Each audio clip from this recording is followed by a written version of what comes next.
Thank you. And so Tom from GCHQ is going to present, and the title of his talk is Inference from Trees, a cybersecurity example. Tom, over to you. Thank you. Yeah, so as Tom said, I'm Tom from GCHQ. I'll just check, do I have control of the slides? Yes, I've been working with the DataSig group on applying signatures to is that, I don't. That's all right. Now you can. Yes, I think I have control now. Thank you. So Terry asked me to talk about, I suppose, a real-world example of how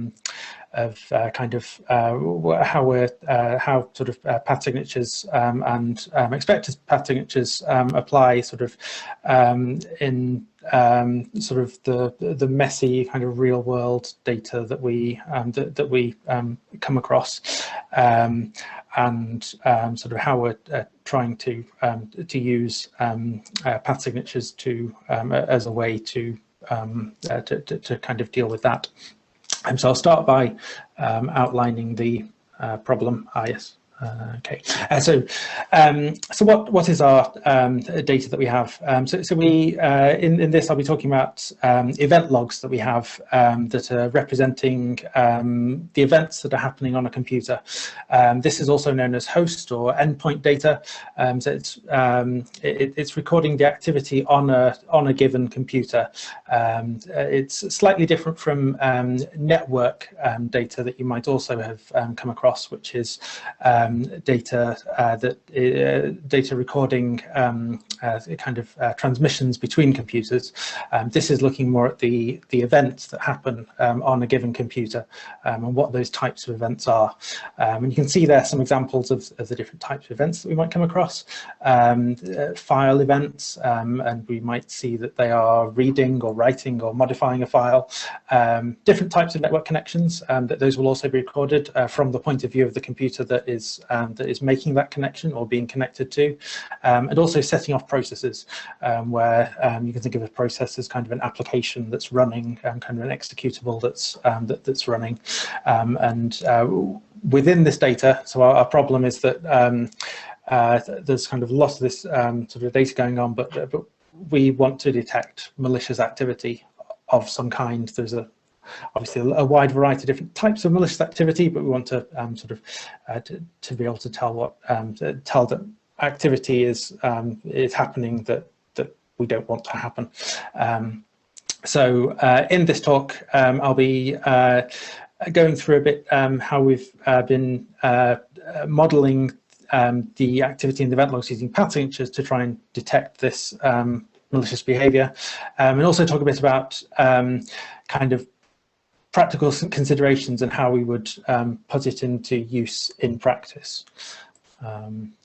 So as a background of kind of why we're interested in this, GCHQ's National Cybersecurity Centre is sort of basically responsible for kind of keeping the UK safe online, and as part of that role, they provided some guidance called Logging Made Easy, where the idea is to for enterprises that aren't maybe big enough to have a large sort of cybersecurity team, they can provide this provides sort of guidance on how to set up logging on their systems, so that they can at least get a baseline level of cybersecurity.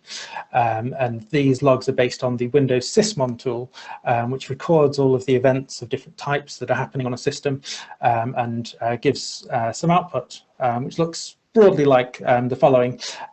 So it's a sequence of events. Each event has a timestamp as we're going through time. Each event is associated with the process that set it off. So think the application that's running, that's causing this activity to happen. The events have different types, so you can see there's a file being modified, some network messages, and some of these have extra details on them, so that you might see that, oh, the file with this name has been modified. The network connection was this particular port, and it was connecting to this particular IP address, something like that. In what we're doing here, we'll actually ignore any of these extra details, but those are potentially important things that many methods do make use of, and it may be possible to kind of adapt our method to make use of that. And one particular type of event that I want to focus on here is the process creation event. So one process can create another. So in this case, process 1 has created process 2, which then goes off and does something. And we're going to make use of this hierarchy of processes being created in our approach. So we'll see a little bit later on how we make use of that.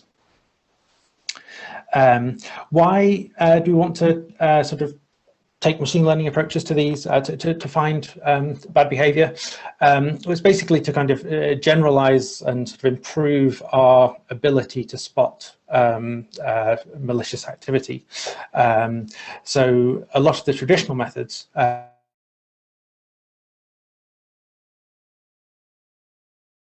might look at well-known to modify a file in a particular location. A particular location might be a very sort of suspicious spot for malware to be looking at. Or certain types of network connections might be commonly made by malware, and you're looking for kind of very specific activity. Whereas with this, we're trying to be more general and to detect a more general suspicious pattern of behavior that looks like something unknown that we then might be able to investigate further, and perhaps discover kind of new and unknown types of malicious activity. And the challenges when we're trying to apply machine learning approaches. So one of the main things, comparing this to kind of areas that have seen kind of big explosions in machine learning, like sort of images and things like that, is the lack of widely available, clean, nicely labeled data. A lot of the data sets that that are available are actually not real world data, because for understandable security reasons, organizations don't want to kind of release the data that has been going on, basically the recordings of their network activity. And in a lot of cases, where there is data, there isn't necessarily labeled malicious activity within that data. So it's quite messy. The malicious activity maybe takes quite a lot of forms. You might have an attacker initially kind of running some malware on a system, but then once they're on a system, they might perform some lateral movements which look different to the initial activity. And also the one that we're going to focus on here is how do we extract features from this kind of quite messy data set, these events over time. And GCHQ has sort of academic collaborations with various universities looking at the first two of these problems. But yes, our work with kind of the data group is looking at the sort of extracting features, because in a lot of cases, sort of at the moment, the thing that is done is sort of very simple counts of numbers of types of events, and binning time into specific width windows and then counting within that window.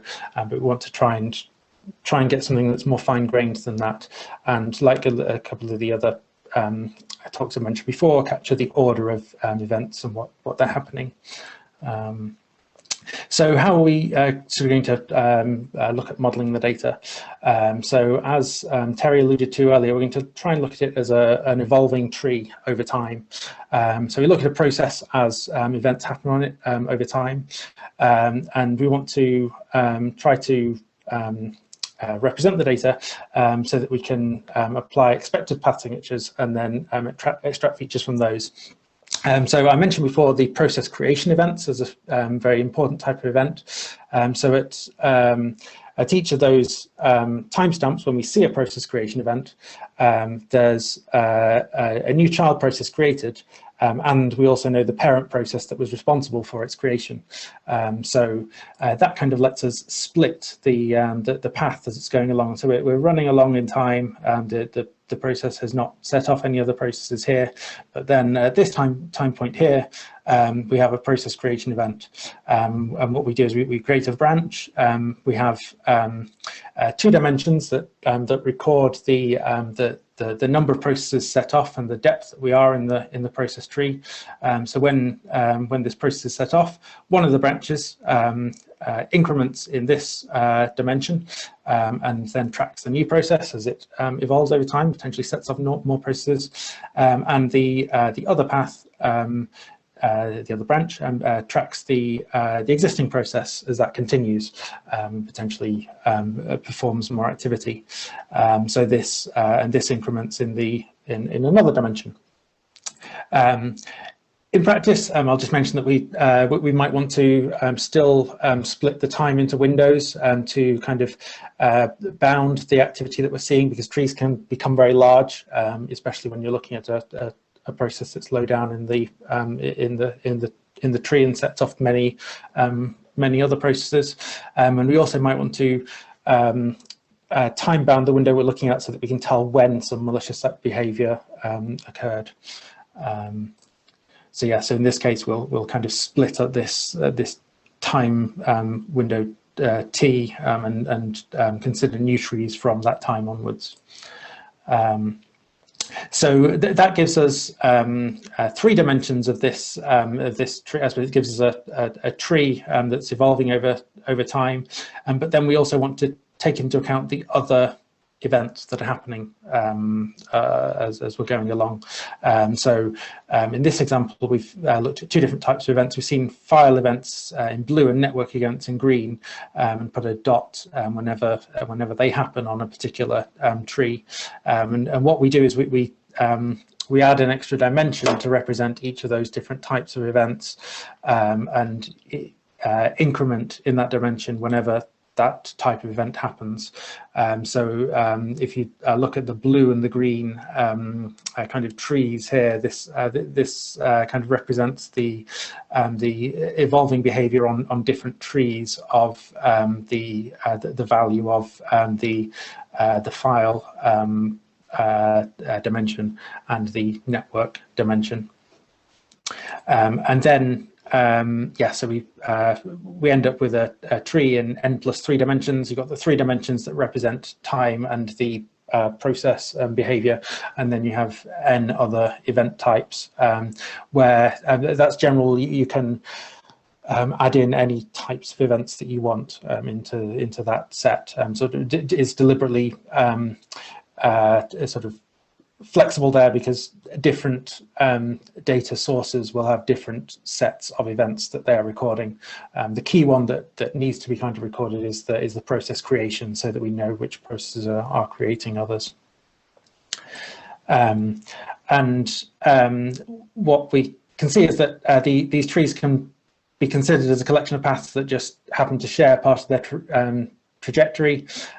So we have all of these kind of separate paths in different colors, and we can use the expected signature to to create a feature vector of this collection of paths, and create a feature vector of the tree. So as a sort of a lab example, sort of a where we can nicely control things, we take 2 sets of processes. We sort of have a lab machine that we're recording, and we set up the machine, and then we set off different sets of processes, a set of cleanware processes, which are known to be benign and perfectly normal processes, and a set of malware processes, which are known to be malicious. And then we take a tree from each process's events, sort of starting at the root of the process, compute the expected signature for that tree, and then train a simple classifier on this label data to distinguish between benign and malicious. I think in this case that I'm talking about here, it was a simple random forest classifier, because we're trying to test the effectiveness of these features when we add them on top of kind of existing features that we already that we can sort of extract from the data, such as counts of events and sort of existence of certain specific types of events. And promisingly, it gave improved accuracy when we incorporated the signature features, rather than just looking at the existing features that we had, which were largely counts or existence of certain types of activity. But it is still very much a kind of a test, sort of a lab scenario here. So one of the things that we're trying to look into further, and is sort of still fairly early stages, is sort of how we would actually use this in practice. And the truth is that in the real world, it's a lot messier. You don't necessarily know what the malicious activity is going to look like. We also expect that when we would use this, it would be as part of a suite of tools, that we wouldn't be expecting this to do everything and detect all types of malicious activity. So to kind of want to focus on something that we think it would be specifically good at. So perhaps kind of unknown types of malicious activity, rather than the fingerprint-based methods, which tend to be better at kind of knowing known types of malicious activity. So in this case, it's closer to an anomaly detection problem, where we don't necessarily know what malicious activity will look like, but we just hope that it looks different from what we've seen before, in sort of somewhat like this. So in this case, we have different processes, and we have an anomaly score, where a higher score means that it's more anomalous, less like what we have seen before. And we want to, in this case, the blue activity is all normal processes, but the red activity is some malicious behavior.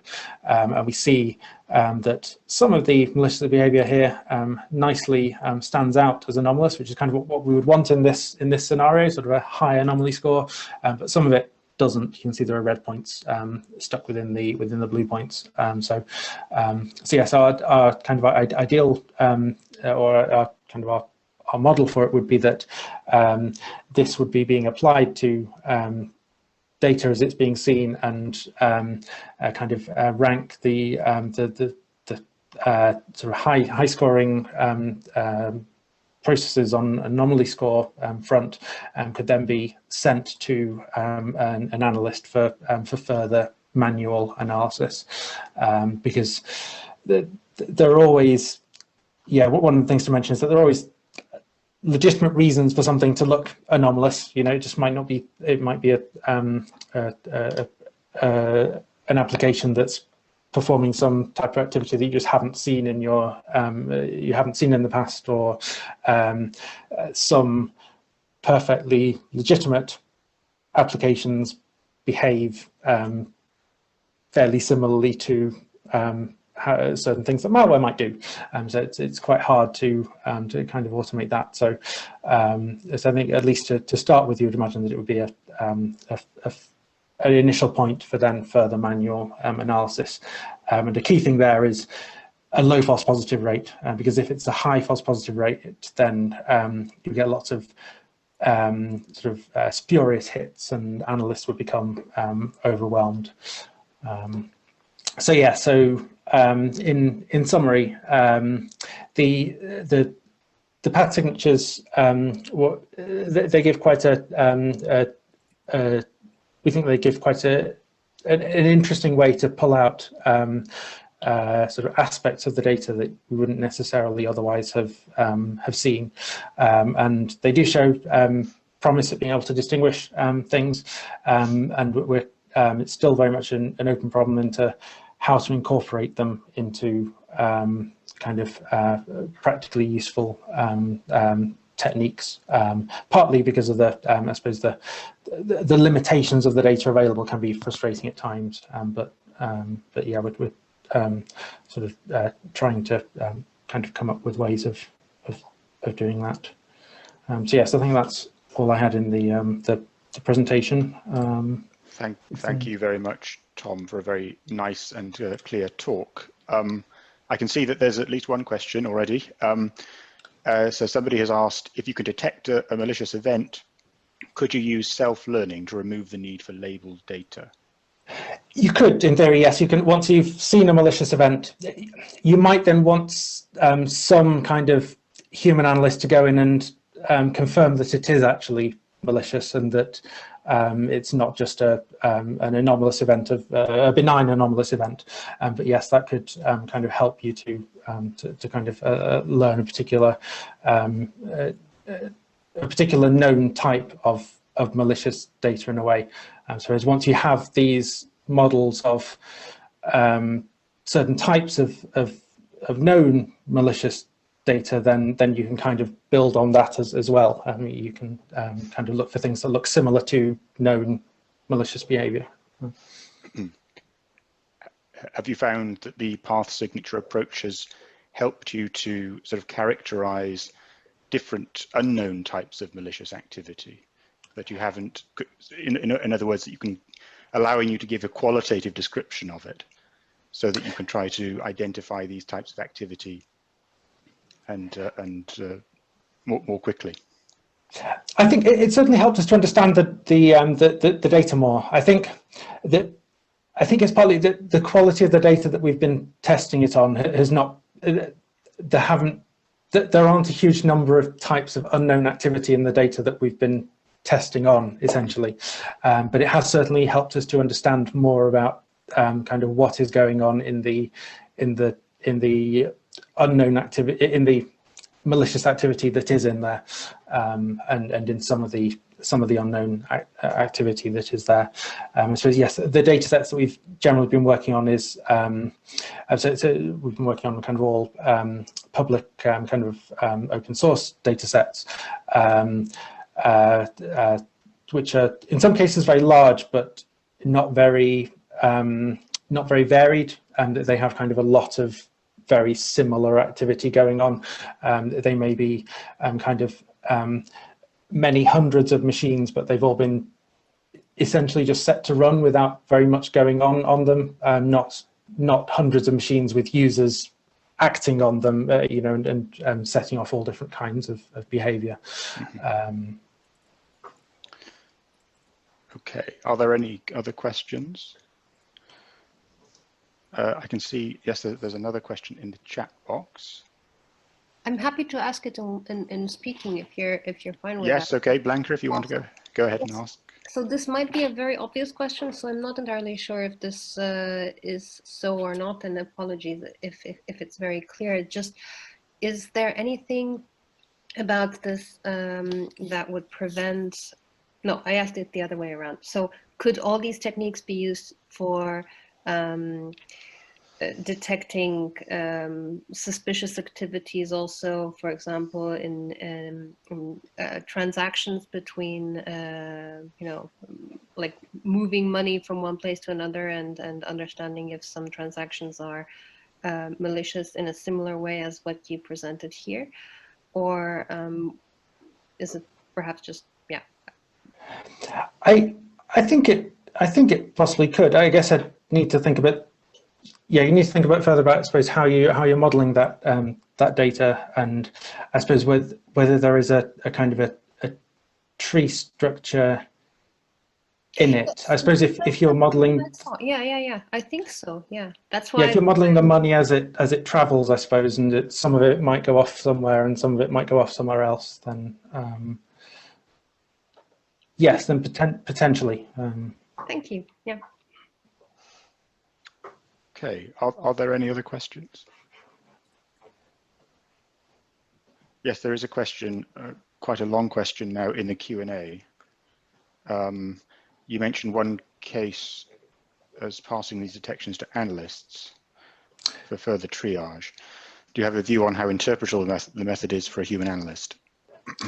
Yes, so I think, yes, and that will probably depend on the on what you're on, I suppose, that the follow-on method that you're applying to the features that you get out. Because I suppose it is nice in that you have the if you're sort of taking the truncated signature, for example, then you can see which dimensions have been particularly sort of flagged as you have your dimensions of the truncated signature, which all kind of correspond to certain types of activity, so numbers of processes or numbers of network connections. So if you have if your kind of follow-on method is saying, oh, it's unusual because it was large in that dimension, then yes, potentially you could. I suppose in if it's in if you're it would probably, it does have potential to do that, but yes, it would depend, I suppose, if your follow-on method sort of is sort of preserving that kind of knowledge of what was unusual about the behavior. Okay, thank you very much, Tom. We have to move on now because the time has arrived for the next talk. So thank you very much for that. And Thanks.